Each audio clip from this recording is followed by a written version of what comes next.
मैं डॉक्टर शैलेश उनावत हमारी इस खास पेशकश सेहतनामा में आपका स्वागत करता हूं। सेहतनामा रखता है आपकी सेहत का विशेष ख्याल।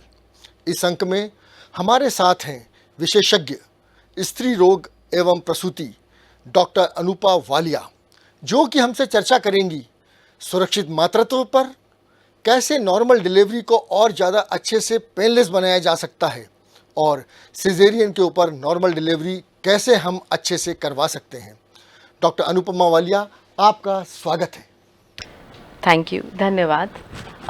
धन्यवाद मुझे अपने सेहतनामा में शामिल करने के लिए। अनुपा जी, हम जैसे सबसे ज़्यादा हमारी पॉपुलेशन रहती है स्त्री, और स्त्री में मातृत्व सबसे महत्वपूर्ण चीज़ है, तो कैसे सुरक्षित मातृत्व को हम अच्छे से प्रदान किया कर सकते हैं, हम ये अपने दर्शकों से बताना चाहेंगे। जी, सुरक्षित मातृत्व का मतलब होता है कि हम माँ और आने वाले बच्चे की स्वास्थ्य को सुरक्षित निश्चित करें। तो इसमें खासकर शामिल होता है माँ जब वो गर्भावस्था के दौरान है, प्रसव के दौरान और एकदम प्रसव के बाद की जो उसकी स्वास्थ्य की देखभाल होती है, जिससे माँ के स्वास्थ्य के ऊपर असर पड़ता है और आने वाले बच्चे के ऊपर। ये सुरक्षित निश्चित किया जाता है सुरक्षित मातृत्व के ज़रिए। खान पान और टीकाकरण का कितना महत्व है और दवाइयों का क्या महत्व है सुरक्षित मातृत्व में? जी, सुरक्षित मातृत्व शुरू होती है गर्भावस्था के दौरान देखभाल से। तो इसमें शामिल है बहुत सारी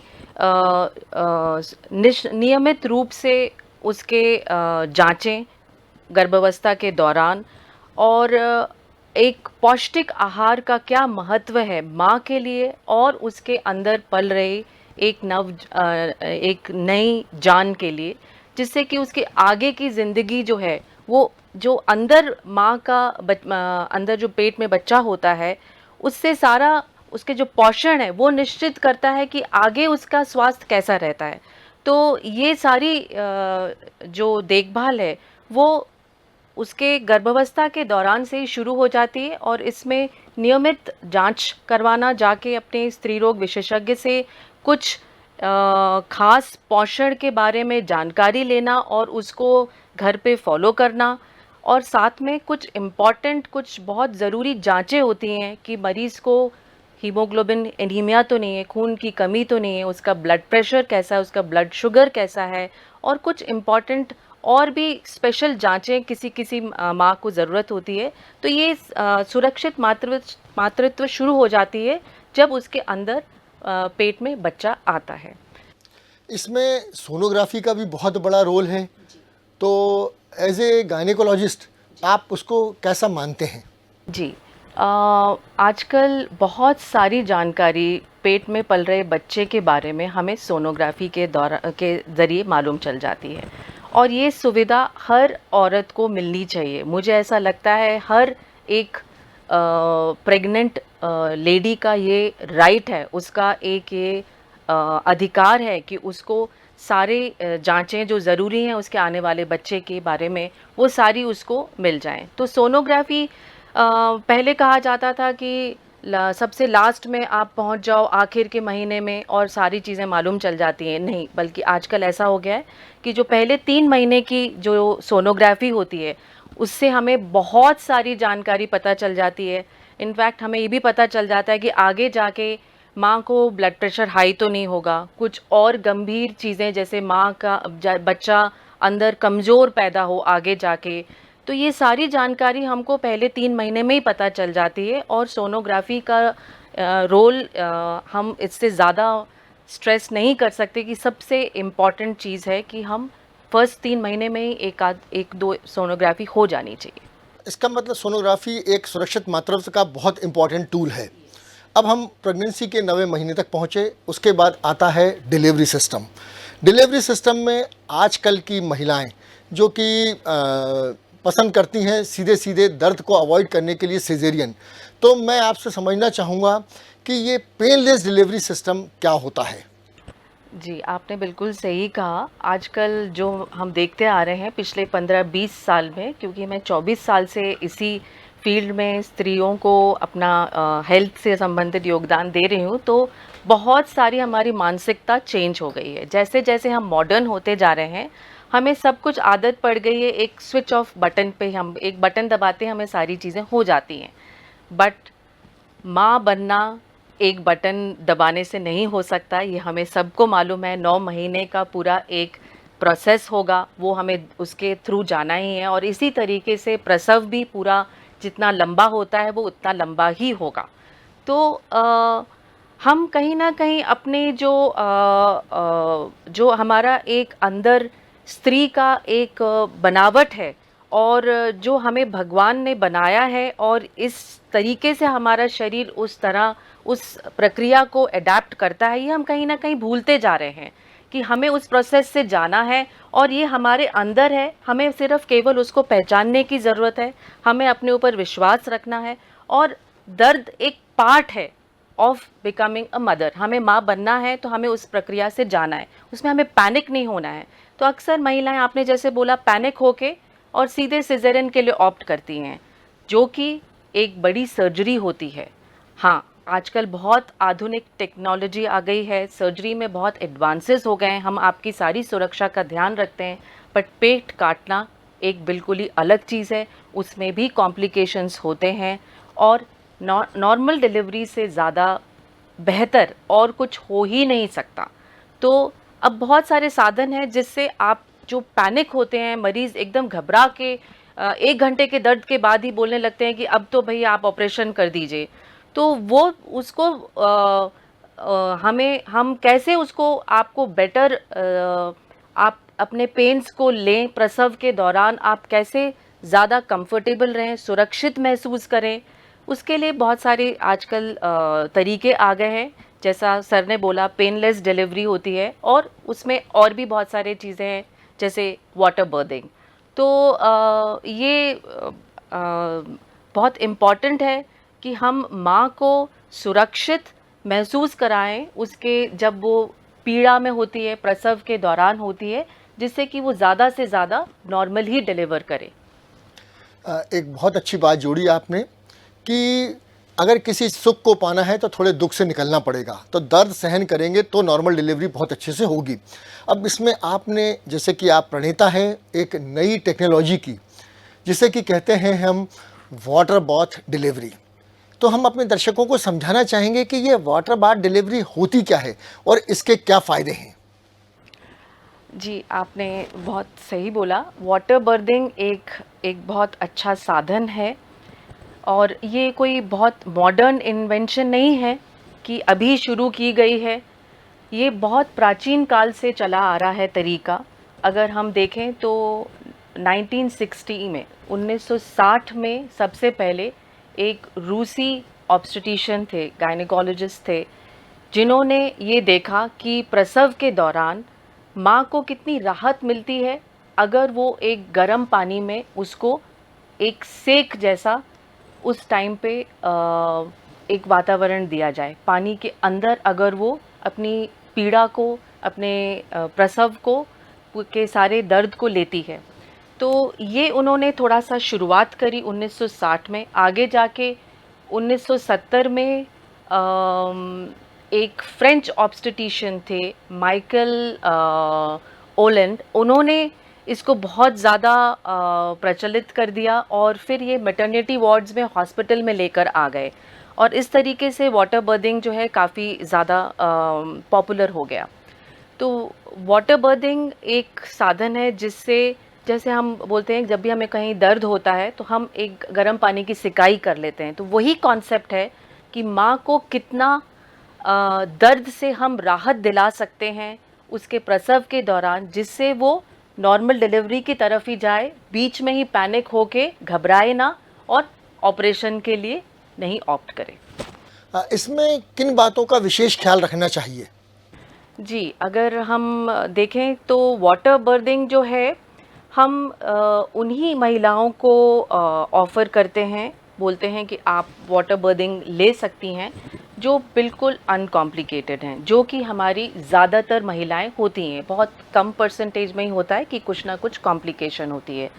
तो अनकॉम्प्लिकेटेड का मतलब है अगर आपका ब्लड प्रेशर हाई नहीं है, अगर माइल्ड हल्का सा ही हाई है तो आप ज़रूर ऑप्ट कर सकती हैं, बट अगर काफ़ी गंभीर रूप से हाई ब्लड प्रेशर है तो आपको हम ऑफ़र नहीं करेंगे। अगर आपका बच्चा उल्टा है तो हम आपको ऑफ़र नहीं करेंगे। अगर आपको शुगर है और आप इंसुलिन पे हैं तो हम आपको ऑफ़र नहीं करेंगे। या आपकी प्रेगनेंसी कम टाइम की है, मतलब पूरा टाइम नहीं हुआ है, आपका 37 हफ्तों से कम टाइम में ही आपकी डिलीवरी होने वाली है, तो हम आपको ऑफ़र नहीं करेंगे। या आपका बच्चा बहुत ज़्यादा अंदर कमज़ोर है, बच्चे के आसपास पानी कम है, तो हम आपको वाटर बर्थिंग ऑफ़र नहीं करेंगे। तो कुल मिला के अगर आप अनकॉम्प्लिकेटेड एक गर्भवती महिला हैं तो आप वाटर बर्थिंग ले सकती हैं। एक सवाल जो सब लोग जानना चाहेंगे, अगर पहला बच्चा सिजेरियन है तो दूसरा हम क्या वाटर बाथ डिलीवरी से करवा सकते हैं? बहुत कम ऐसी रिपोर्ट्स हैं, ऐसा नहीं मैं कहूँगी कि बिल्कुल भी नहीं है कि आपको अगर पहला सिज़ेरियन से हुआ है तो आपकी वाटर बर्थिंग ऑप्ट नहीं कर सकते हैं, आप ऑप्ट कर सकते हैं, बट बहुत कम ऐसे केसेस हैं। ज़्यादातर हम लोग प्रीवियस अगर आपका पहला सिज़ेरियन है तो हम लोग वाटर बर्थिंग ऑफ़र नहीं करते हैं। ये एक स्पेशल ग्रुप में आता है जिसकी मॉनिटरिंग बिल्कुल अलग हो जाती है। ये चीज़ शहरों में उपलब्ध है, क्या गांवों में जहाँ पे दाइयाँ डिलीवरी कराते हैं, नॉर्मल डिलीवरी कराते हैं, तो क्या हम उनको इस चीज़ के लिए ट्रेन कर सकते हैं, कुछ उनको बता के कि ये कॉम्प्लिकेशन ना हो? क्या ये पॉसिबल है? कुछ हद तक हम ज़रूर वाटर बर्थिंग को घर घर तक लेके जा सकते हैं। पहले मेरा ये मानना होगा कि हम बड़ी सिटीज़ में ही ये कॉन्सेप्ट लेके आएँ कि वाटर बर्थिंग क्या होती है और क्या इसके फ़ायदे हैं और कितना हम एक सिज़ेरियन डिलीवरी का रेट कम कर पाते हैं अगर हम एक प्रेग्नेंट वुमन को वाटर बर्थिंग के लिए एनकरेज करते हैं। तो इसके लिए बहुत ज़्यादा साधन की ज़रूरत नहीं होती है। थोड़ी सी कुछ चीज़ें मॉनिटरिंग में जो किस तरीके से हमें प्रेग्नेंट वुमन जब एक वाटर बर्थिंग ले रही है उसको मॉनिटर करना है, वो हम सिखा दें। और क्या ऐसे लक्षण होते हैं जब हमें वाटर बर्थिंग नहीं करवानी है, कब हमें एक प्रसव के दौरान महिला को पूल से निकाल लेना है, कब उसको हमें बोलना है कि नहीं अब आपके लिए ठीक नहीं है। ये कुछ हम थोड़ी सी चीज़ें अगर हम बता दें तो डेफिनेटली हम सारे घर घर में, बिकॉज़ मुझे ऐसा लगता है कि ये हर किसी का अधिकार होना चाहिए, हर औरत का अधिकार होना चाहिए कि उसको पेन से राहत मिले, बिकॉज़ हर महिला का पेन एक जैसा है। हर महिला को काफ़ी गंभीर रूप से दर्द होने के बाद ही डिलीवरी होती है, तो बिल्कुल हर महिला को ये सुविधा उपलब्ध होनी चाहिए। और थोड़े से प्रशिक्षण के बाद हम ये ज़रूर छोटी जगहों पे भी शुरुआत की जा सकती है। इसके फ़ायदे तो आपने बहुत अच्छे गिनाए हैं। मैं ये भी जानना चाहूँगा कि हम सिजेरियन सेक्शन अगर लेते हैं तो सिजेरियन सेक्शन के कॉम्प्लिकेशन भविष्य में क्या होते हैं? LSCS जिसे बोलते हैं या सिजेरियन डिलीवरी बोलते हैं, उसके फ़ायदे भी हैं और नुकसान भी हैं, तो उन नुकसानों से कैसे बचा जा सकता है? अ, सबसे पहले तो अगर मैं बोलूँ कि कैसे बचा जा सकता है, तो सबसे पहला है कि जब तक आपके स्त्री रोग विशेषज्ञ, आपकी डॉक्टर ना कहें, आप खुद से ऑप्ट ना करें सिज़ेरियन के लिए। तो जितने हम प्राइमरी सिज़ेरियंस मतलब फर्स्ट टाइम के सिज़ेरियंस बेवजह हम कम कर देंगे, हम अपने आप कॉम्प्लिकेशंस ऑफ सिज़ेरियन डिलीवरी से बच सकते हैं। कॉम्प्लिकेशन अगर हम बोलें तो सिज़ेरियन के बहुत सारे कॉम्प्लिकेशंस हैं। आपको ऑपरेशन के दौरान ज़्यादा खून बह जाना और आसपास के जो अंग हैं उसमें डैमेज हो जाना, ये सारी चीज़ें डेफ़िनेटली आपको ज़्यादा दिन बिस्तर पे रहना होता है, आप जल्दी उठ बैठ नहीं पाते हैं, आपको ज़्यादा दवाइयाँ लेनी पड़ती हैं, आप ज़्यादा पेन किलर्स पे रहते हैं, आप अपने नवजात शिशु से काफ़ी बार बहुत देर के बाद मिल पाते हैं, बिकॉज़ आप इतने स्वस्थ नहीं होते कि आप जल्दी से बच्चे को अपने दूध पिला पाएँ। तो ये कुछ इमीडिएट कॉम्प्लिकेशंस हैं जो एकदम उसी टाइम पे ऑपरेशन के दौरान हो सकती हैं और जो काफ़ी गंभीर रूप भी ले सकती हैं।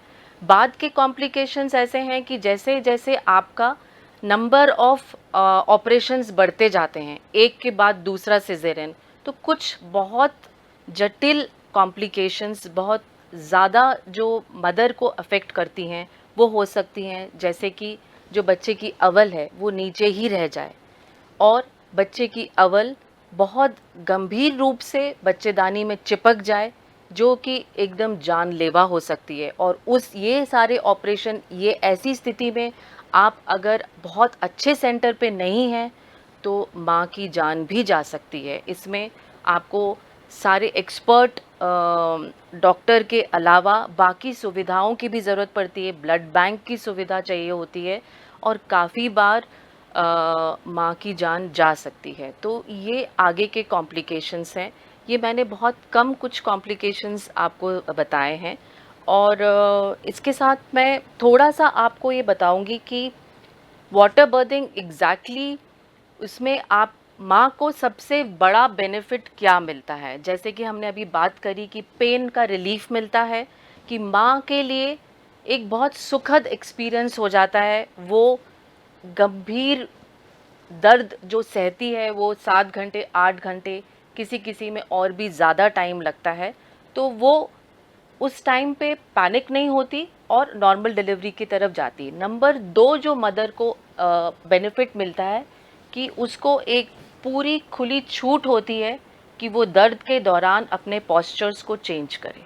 हमने देखा है जब दर्द होता है तो माँ इधर-उधर पलटती है।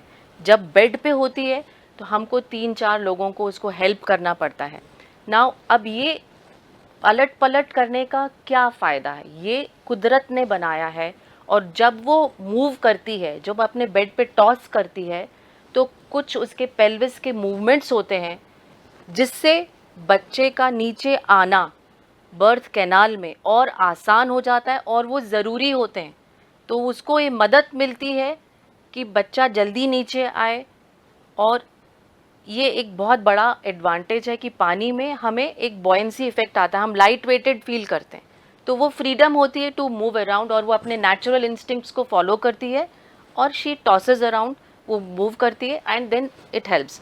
तो तीसरा जो बेनिफिट है कि इसमें देखा गया है बहुत सारी स्टडीज़ में कि ड्यूरेशन ऑफ जो प्रसव का ड्यूरेशन है वो कम हो जाता है वाटर बर्थिंग में। तो एक ये बहुत बड़ा एडवांटेज है। ये मदर के कुछ बेनिफिट्स हैं। अगर हम बच्चे को देखें तो बच्चे के लिए जो सबसे बड़ा बेनिफिट है वो ये कि एक बहुत ही बच्चा अंदर जो है एक पानी में होता है, लाइकर जिसको हम एमनियोटिक फ्लूइड जिसको बोलते हैं, वैसा ही उसको बाहर वातावरण मिलता है। बच्चा भी पानी में आता है और एक बहुत स्लो ट्रांजिशन होता है उसका बाहर की दुनिया में। तो एक ये बहुत बड़ा एडवांटेज है और जैसे ही बच्चा बाहर आता है वो सीधे माँ की छाती पे जाता है। ऐसा कहा जाता है जो सबसे ज़्यादा सुरक्षित जगह एक बच्चे के लिए वो माँ की छाती होती है। तो हम नाड़ू को काटते भी नहीं हैं, उससे पहले बच्चा सीधे माँ की छाती पे जाता है। इससे बॉन्डिंग होती है, बच्चे की तरफ खून का बहाव नाड़ू से एक्स्ट्रा ब्लड जाता है, जिससे उसके जो लंग्स हैं उनमें परफ्यूजन ज़्यादा होता है, उसकी सांस जल्दी उसका परफ्यूजन होता है, ऑक्सीजनेशन मच बेटर होता है। तो ये कुछ एडवांटेजेस हैं।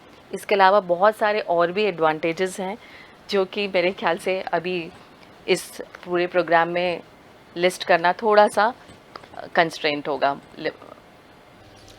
मैं ये जानना चाहूँगा कि आप लगातार इस चीज़ को प्रमोट कर रहे हैं, नॉर्मल डिलीवरी को, तो आपने जो रिज़ल्ट देखे LSCS, सिजेरियन सेक्शन और नॉर्मल डिलीवरी, उसमें बच्चे की ग्रोथ और माता दोनों को क्या फीलिंग आती है और क्या अंतर रहता है? मेरे ख्याल से सबसे ज़्यादा जो मैंने देखा है असर आता है बच्चे को माँ की जो बॉन्डिंग है। काफ़ी सारी चीज़ें तो अब इतनी आधुनिक हो गई हैं, हम दर्द के लिए माँ को बहुत सारे इंजेक्शन लगवा देते हैं, 4-6 घंटे के बाद ही माँ को उठा बिठा देते हैं, पर फिर भी कहीं ना कहीं वो डिस्कम्फर्ट होता है। माँ उतने रूप से तैयार नहीं होती है बच्चे को तुरंत फीड कराने के लिए और वो थोड़ी बॉन्डिंग कहीं ना कहीं लैग होती है। दूसरा, बिकॉज़ एकदम से स्किन टू स्किन कांटेक्ट नहीं हो पाता माँ और बच्चे का, तो वो फीडिंग एस्टैब्लिश करने में भी थोड़ा सा डिले होता है एक सिजेरियन और नॉर्मल डिलीवरी वाले पेशेंट में। और डेफिनेटली माँ के थोड़े ज़्यादा कॉम्प्लिकेशंस होने के चांसेस होते हैं सिजेरियन में। और नॉर्मल डिलीवरी वाला जो मरीज़ है वो तुरंत अपनी भी खुद की भी देखभाल करता है और बच्चे की भी देखभाल शुरू करता है। तो ये एक बहुत बड़ा डिफरेंस है दोनों में, नॉर्मल डिलीवरी और सिजेरियन में। धन्यवाद अनुपा जी, आपने सेहतनामा में बहुत अच्छी बातें बताई। सुरक्षित मातृत्व और नॉर्मल डिलीवरी ये हर महिला का अधिकार है। नॉर्मल डिलीवरी के लिए जैसे आपने बताया, ये सुरक्षित मातृत्व के लिए बताया, अच्छा पोषण होना चाहिए, टीकाकरण नियमित होना चाहिए, समय पे जांचें जिसमें सोनोग्राफी और खून की जांचें हैं वह नियमित होना चाहिए, और हमें प्रमोट करना चाहिए बहुत ज़्यादा नॉर्मल डिलीवरी के लिए अगर सारी चीज़ें हमारे पास में नॉर्मल चल रही हैं। और स्पेशली यंग मदर्स को तो इस चीज़ को प्रमोट करना चाहिए। क्योंकि आजकल जैसा आपने बताया हमारे पास है पेनलेस डिलीवरी जिससे कि दर्द कम हो जाता है, और इंजेक्शन्स के साथ साथ एक नई टेक्नोलॉजी जो कि आई है, हर घर में भी उपयोग हो सकती है, दाइयाँ भी उपयोग कर सकती हैं ट्रेन होने के बाद में, वाटर बाथ डिलीवरी। इसके बहुत सारे फ़ायदे हैं, माँ को भी फ़ायदा है, दर्द कम होता है, बच्चे को भी जो अंदर का पानी का जो माहौल है वैसा का वैसा ही माहौल बाहर मिलता है, और आपने बताया बिना आंवल के काटे हुए ही बच्चे को माँ के पास लेटने का सौभाग्य प्राप्त होता है, अपनापन का सौभाग्य प्राप्त होता है। तो हमारे आज के दर्शकों के लिए सेहतनामा का यही मैसेज है, हमें सुरक्षित मातृत्व चाहिए, नॉर्मल डिलीवरी चाहिए। सेहतनामा के लिए आप हमेशा डीएनएन को देखते रहिए। सेहतनामा हर बार नई चीज़ लेके आता है, नए विशेषज्ञों को लेके आता है, ऐसे विषयों को दिखाता है डीएनएन पर जो आपने कभी सुने नहीं है, कभी देखे नहीं है। इसीलिए देखते रहिए डीएनएन।